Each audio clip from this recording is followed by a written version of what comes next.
yaş gelir inan ki qocalmışıq biz.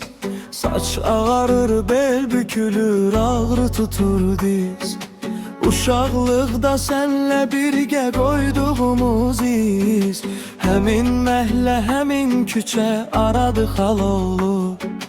Uşaqlıqda sənlə birgə qoyduğumuz iz. Həmin məhlə, həmin küçə aradı xal olub. Zəmanə dəyişib, o dövrü zaman deyil ki. Bugünlər, illər yenidən dönməyəcək ki.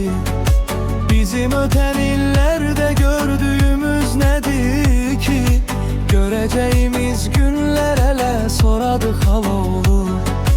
Bizim ötən illərdə gördüyümüz nədir ki? Görəcəyimiz günlər hələ soradı xal olub. Dərdin əlindən ürəyim yaradı xal olub. Mənim də bəxtim gecə tək qaradı xal olub. Dərdin əlindən ürəyim yaradı xal olub. Mənim də bəxtim gecə tək qaradı xal olub.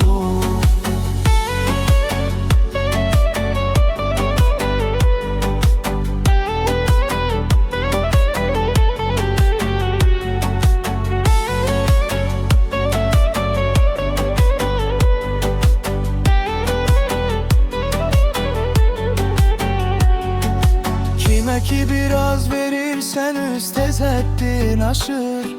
Şirin şirin söhbət edirsən ancaq çaşır. İndi qohumlarda üz çevirir, yadlaşır. Axı bu gedişlə yolumuz haradı xal olub. İndi qohumlarda üz çevirir, yadlaşır.